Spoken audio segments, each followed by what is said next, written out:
tudo bom com vocês?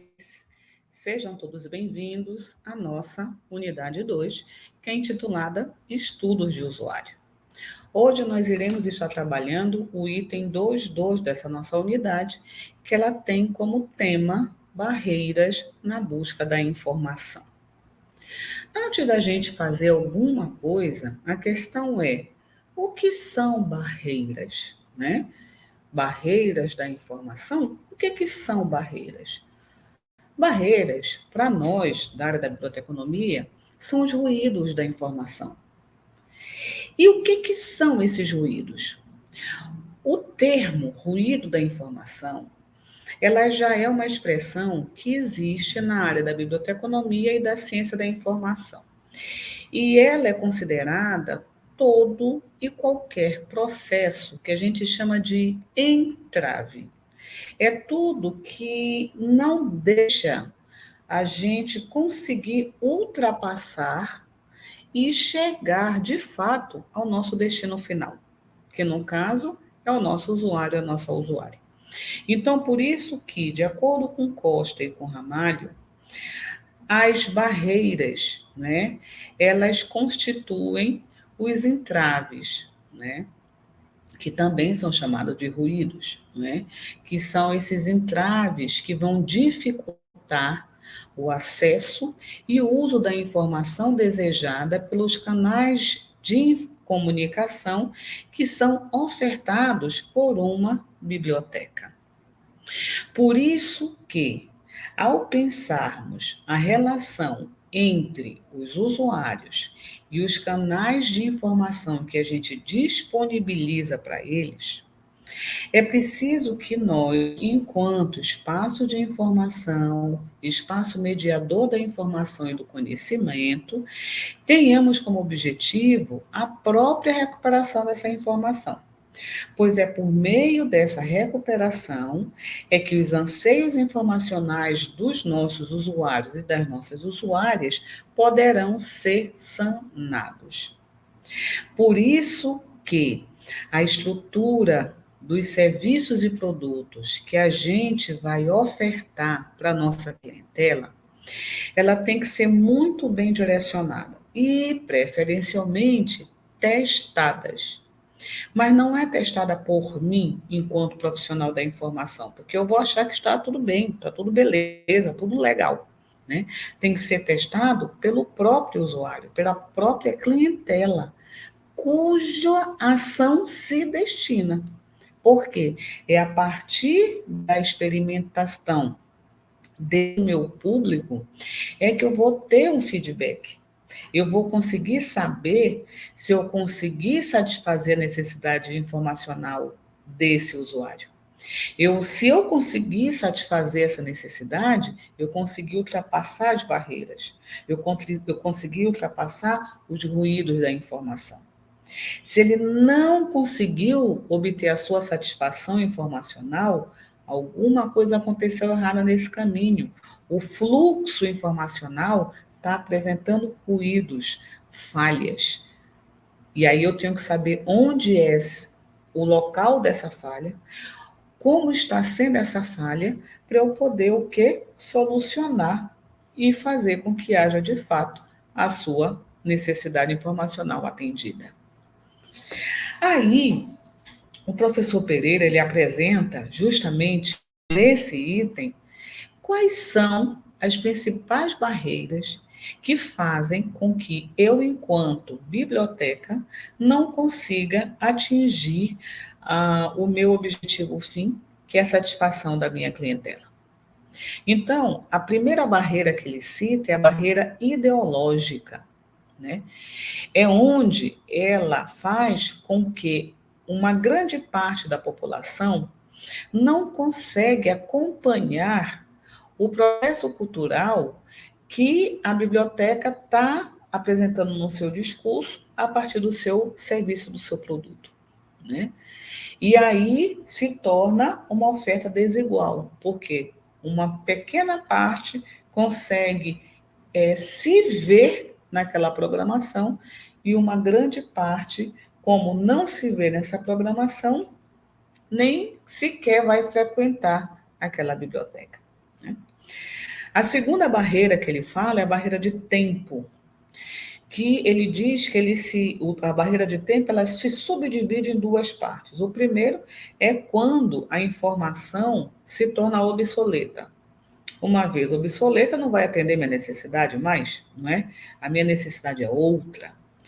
E o segundo aspecto da barreira tempo é justamente o da hora que sai, a programação é estabelecida até ser disseminada, demora muito, né? É quando ele fala que o processo de disseminação da informação, ela começa a não ser tão eficiente nem ser eficaz, porque eu até te entrego o que você quer, mas eu demoro muito. E aí a gente sabe que eu, enquanto usuário, enquanto cliente, tempo é dinheiro. Então, se tu vai me entregar um negócio e demora muito, tu já sabe que eu não volto mais para ti, né? Porque eu sei que eu quero uma coisa rápida, eu quero a informação certa, na hora certa, em um tempo mínimo, né? A terceira barreira que o professor Pereira nos coloca nesse nosso material é a barreira financeira. Às vezes, a informação tem um preço, e aí eu não tenho condições financeiras para pagar, para arcar com isso. E aí eu fico prejudicada porque eu não tenho acesso àquela informação, né? Então, por isso que é importante nós termos aquele material em acesso aberto, que faz com que o processo da informação se torne cada vez mais democratizado, não é? É a democratização do saber. A quarta barreira é a barreira de eficiência, né? É aquela que, para eu fazer determinado produto, determinado serviço, eu gasto muito tempo, e esse tempo gasto com a transmissão e a recepção dessa minha informação, ela passa a não fazer com que o uso dessa informação seja de forma efetiva, da forma como eu queria que fosse, né? Então, a barreira de eficiência. E aí eu não consigo, eu consigo ser eficaz, mas eu não consigo ser eficiente, né? Porque justamente, lembra aquela barreira do tempo? Eu demoro muito tempo, eu até te entrego, eu sou eficiente, mas eu não sou eficaz, né? A barreira terminológica é aquela que o processo linguístico não são iguais. Então, a forma como eu estou estabelecendo determinadas ações não, não chega, não vai ao encontro da forma como o meu usuário entende, compreende. Por exemplo, é macaxeira, mas minha clientela usa como aipim, entenderam? Então, a barreira terminológica é aquela em que a informação que eu dissemino, os termos que eu dissemino, às vezes eles vão de encontro com os termos que a minha clientela conhece, né? E aí o que acontece? Algumas lacunas começam a aparecer, porque o meu usuário não consegue decodificar a mensagem que eu estou transmitindo para ele, ok? A próxima barreira é a barreira de consciência e conhecimento da informação, onde eu, biblioteca, crio uma informação, e essa informação ela se restringe a atender a necessidade apenas daquelas informações que são conhecidas, né? E não amplia as suas fontes. Eu começo a trabalhar, mas somente com o que eu conheço. Eu não consigo, ou por não saber, ou por não querer, eu não consigo ultrapassar, buscar novas fontes, buscar novas informações, novas oportunidades, novos caminhos para fazer com que eu consiga contribuir com a construção do conhecimento e, assim sendo, com a transformação social da comunidade que eu preciso atender, tá? Nós temos também a barreira de responsabilidade, né?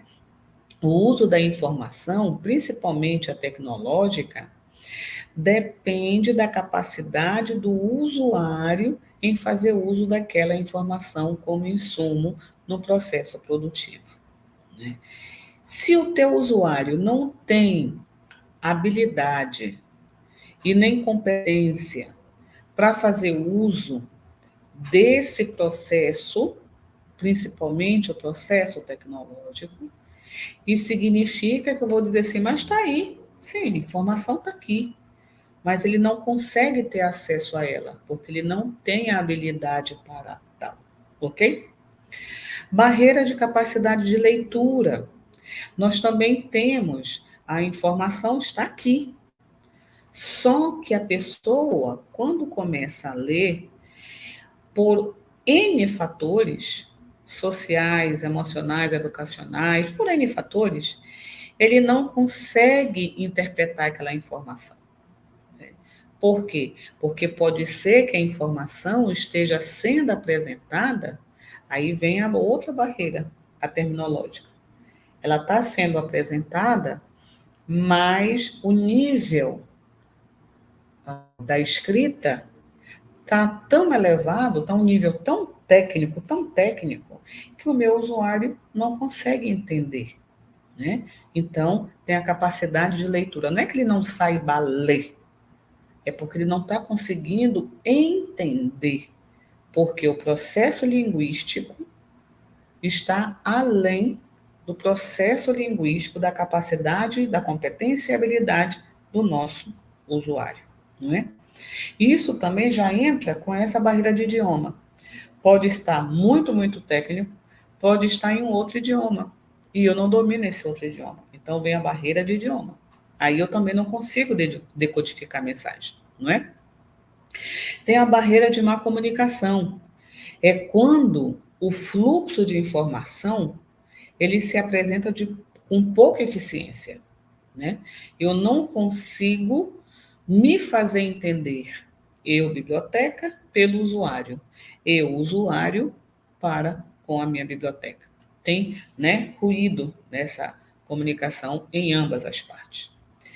Tem as barreiras de cultura organizacional. Isso já volta mais à parte interna, né? Então, quando os nossos funcionários e a própria biblioteca não conseguem se unir. Então, eu não consigo compreender o que o meu gestor quer, o que o gestor quer, o meu colaborador também não consegue se entender.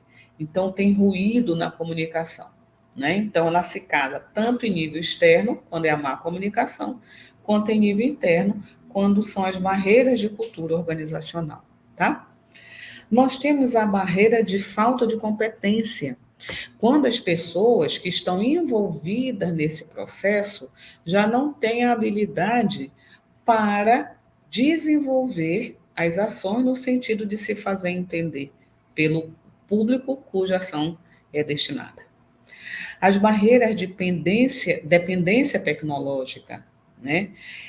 Em vez de facilitar a tecnologia, ela faz é prejudicar. Por quê? Como eu não tenho habilidade para tal, eu não consigo obter a informação, porque eu não consigo nem mexer sequer no maquinário, né?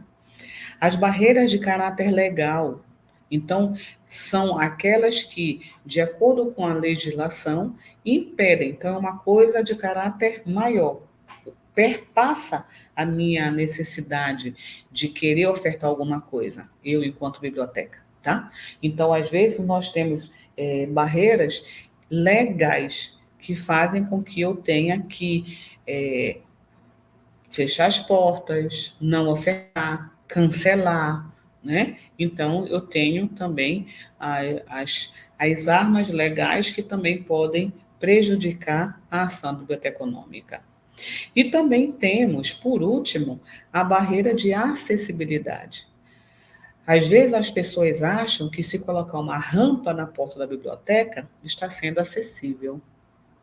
Uma rampa na biblioteca Uma placa em braille, ele vai gerar o quê? A mobilidade, mas não a acessibilidade.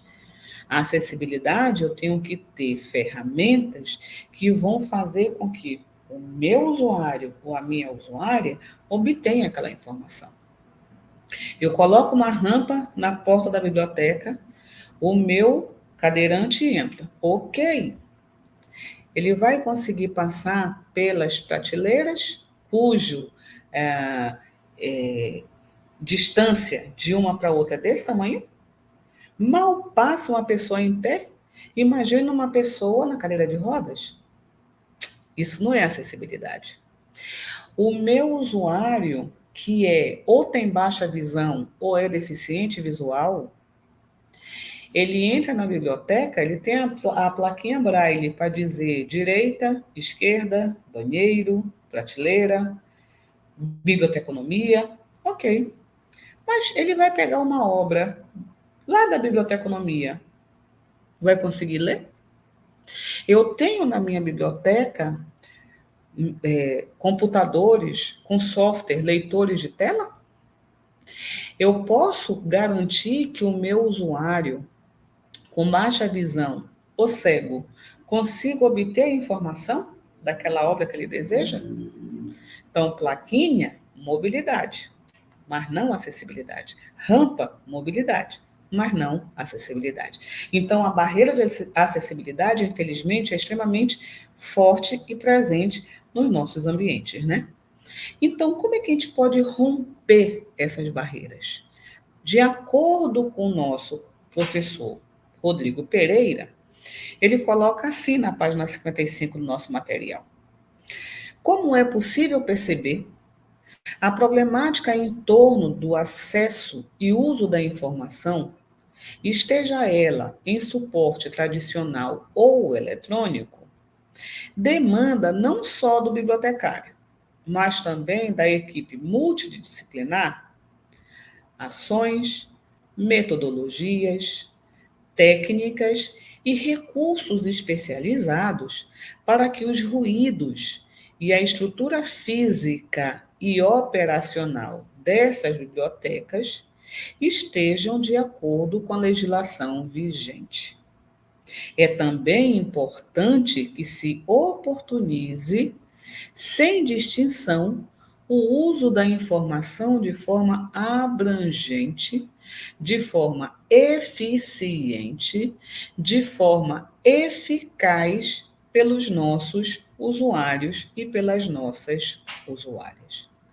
Resumindo, então, esse nosso item 2.2, barreira na busca da informação, ele diz o seguinte: para que o nosso usuário, a nossa usuária, consiga obter a sua satisfação informacional, a unidade de informação, ou seja, a biblioteca, tem que ultrapassar todas as barreiras, tem que ultrapassar todos os ruídos da informação, pois só assim a gente consegue, de forma eficiente e eficaz, atender à satisfação da necessidade informacional da nossa comunidade.